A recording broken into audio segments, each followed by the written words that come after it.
എന്താ ഇത് ബീഫ്.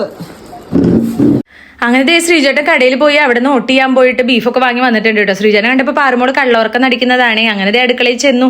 ഇനി ബീഫൊക്കെ വെക്കാനുള്ള പരിപാടികൾ തുടങ്ങാം. കായിട്ട് വെക്കാനാണ് ശ്രീജേട്ടൻ പറയുന്നത് കേട്ടോ. അപ്പൊ ഇനി ബീഫ് എപ്പോഴും കണ്ടു കഴിഞ്ഞാൽ പാറുമോള് ഒരു സാധനം ചോദിക്കും, പഴംപൊരി ഉണ്ടാക്കാന്നൊക്കെ പറഞ്ഞെങ്കിലും പിന്നെ അത് ഉണ്ടാക്കാൻ പറ്റിയില്ല കേട്ടോ. അങ്ങനെ അതാ ബീഫൊക്കെ ഒരു പാത്രത്തിൽ ഇട്ട് എന്തായാലും നന്നാക്കി കൊണ്ടുവന്ന ബീഫല്ലേ, അതൊക്കെ നന്നായി കഴുകിയെടുക്കാന്ന് വിചാരിച്ചു. അപ്പോഴേക്കും ഞാൻ ശ്രീജേട്ടന് പുട്ടും മുട്ടക്കറിയും കൊടുത്തു കേട്ടോ. രാവിലെ ഉണ്ടാക്കിയതായിരുന്നു. ബീഫ് നന്നാക്കിയതാണെങ്കിലും ചില വലിയ കഷ്ണങ്ങൾ ഉണ്ടായിരുന്നു കേട്ടോ. അതൊക്കെ എടുത്തതേ കുഞ്ഞു കുഞ്ഞു കഷ്ണങ്ങളാക്കി എടുത്തു. കായിട്ട് വെക്കാനാണ് പറഞ്ഞിരിക്കുന്നത് ശ്രീജേട്ടൻ. എന്തോ കായിട്ട് വെച്ച് കഴിക്കാൻ തോന്നുന്നു. അങ്ങനെ കായൊക്കെ അരിഞ്ഞെടുത്തിട്ട് ബീഫ് അടുപ്പിൽ വെച്ചിട്ടുണ്ട്. സവോളയൊക്കെ അരിഞ്ഞെടുത്തു. ഉരുളിയിൽ വെക്കുന്ന കാരണം ശ്രീജേട്ടൻ മുകളിൽ കയറി ഉരുളി എടുത്ത് തരികയാണ് കേട്ടോ. ഉരുളിയൊക്കെ ഞാൻ മുകളിൽ കമത്തി വെക്കാറ്. അങ്ങനെ ശ്രീജേട്ടൻ മുകളിൽ കയറി ഇതേ ഉരുളിയൊക്കെ എടുത്ത് തന്നു. പാറുമോള് പിന്നെ ഇവിടെ ഇരുന്ന് എന്തൊക്കെയോ പടം വരയ്ക്കുന്നുണ്ട് കേട്ടോ. പാറുമോൾക്ക് കൂട്ടാരുമില്ലല്ലോ. ഇപ്പൊ ജെമിനിയോട് സംസാരിക്കലാണ് പാറുമോളുടെ പണി കേട്ടോ. അങ്ങനെ കായത്തൊലിയൊക്കെ അരിഞ്ഞ് ഇതേ ഫ്രിഡ്ജിലാക്കി വെച്ചാൽ വേറെ സമയത്ത് ഉപ്പേരി വെക്കുക കേട്ടോ. ഇത് കണ്ടോ, ഇത് എനിക്ക് എപ്പോഴും കിട്ടുന്ന പണി. എനിക്ക് വൃത്തിയില്ലാണ്ട് ഇങ്ങനെ കാണുമ്പോൾ ഇഷ്ടമല്ല കേട്ടോ. പിന്നെ അതൊക്കെ തുടച്ച് മാറ്റി കായത്തൊലി അരിഞ്ഞതേ ഫ്രിഡ്ജിൽ വെച്ചു. അപ്പോഴേക്കും നമ്മുടെ സവോളയും തക്കാളി ഇതൊക്കെ കൂട്ടി വഴറ്റി എടുത്തിട്ടുണ്ട്. അമ്മ ഇവിടെ ചക്ക നന്നാക്കി വെച്ചിട്ടുണ്ട് കേട്ടോ.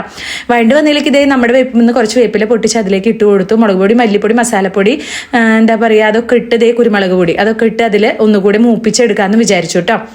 അപ്പൊ ഇന്ന് ഇത്തിരി ചാറോട് കൂടി വെക്കാന്നാണ് വിചാരിക്കണേ. അത് മൂത്ത് വന്നപ്പോൾ വെന്ത് വന്ന ബീഫും കായ അതിലേക്ക് ഇട്ട് കൊടുത്തിട്ട് ഒന്ന് അങ്ങനെ മിക്സ് ചെയ്ത് എടുത്തുട്ടോ. അപ്പൊ എന്തായാലും നമ്മുടെ ബീഫ് റെഡിയായി. പഴംപൊരി കിട്ടാത്ത വിഷമത്തിൽ പാറുമോള് ദേ ചക്ക എടുത്തിരിക്കുകയാണ് കേട്ടോ. അച്ചുമന്തേ കടയിൽ നിന്ന് വന്ന് ഇവിടെ കിടന്ന് ഉറങ്ങിയിട്ടോ. അങ്ങനെ ദേ ചക്കയും ബീഫും ഇതൊന്ന് കഴിച്ചു നോക്കിയിട്ട് അഭിപ്രായം പറയുന്നത് ഞാൻ പാറുമോളോട് പറഞ്ഞു. എങ്ങനെയുണ്ടായിരുന്നു പാറുമോളെ ചക്കയും ബീഫും? നല്ല ടേസ്റ്റ് ഉണ്ടായിരുന്നു. നല്ല ടേസ്റ്റ് ഉണ്ടെന്ന് പാറുമോള് പറഞ്ഞിട്ട് അതൊക്കെ കഴിഞ്ഞ് ഞാനും പാറുമോളും കൂടി കുളിച്ച് കടയിലേക്ക് പോയിട്ടോ. ശ്രീജേട്ടൻ ദേ ഓട്ടൊക്കെ ചെയ്തിട്ടുണ്ടായിരുന്നു. ഈ പരീക്ഷയ്ക്ക് പഠിക്കാണ്ട് വേറെ വല്ല ഐഡിയ ഉണ്ടോ പരീക്ഷയ്ക്ക് ജയിക്കാൻ? പാറുമോളും ജെമിനിയും കൂടിയുള്ള സംസാരമാണ് ഇപ്പൊ കേട്ടത് കേട്ടോ. അതിനുശേഷം ഞാനും പാറുമോളും കൂടി വോട്ട് ചെയ്യാൻ പോയി ഗൈസ്. വോട്ടൊക്കെ ചെയ്ത് ഞങ്ങൾ തിരിച്ചു വരികയാണ് കേട്ടോ. എന്താ പറയുക, പാറുവിന് സത്യം പറഞ്ഞാൽ ഇവിടെ കളിക്കാൻ പാറുവിന്റെ ഏജിലുള്ള ആരും ഇല്ല കേട്ടോ. അപ്പൊ പിന്നെ അവൾ ഇതുപോലെയൊക്കെ കളിച്ചുകൊണ്ടിരിക്കും. അച്ഛവും പിന്നെ ഇടയ്ക്ക് കടയിൽ പോകുമല്ലോ. അങ്ങനെ ദേ വോട്ടൊക്കെ ചെയ്ത് കഴിഞ്ഞ് നമ്മൾ വീട്ടിലെത്തിയിട്ട് അപ്പൊ പാറുമോള് ചോദിക്കുക ഇതുപോലെ എനിക്കും വേണമെന്ന്. ഞാൻ പറഞ്ഞു പേനോണ്ട് വരച്ചു തരാന്ന് കേട്ടോ. അപ്പൊ എന്തായാലും വോട്ട് ചെയ്തു കേട്ടോ.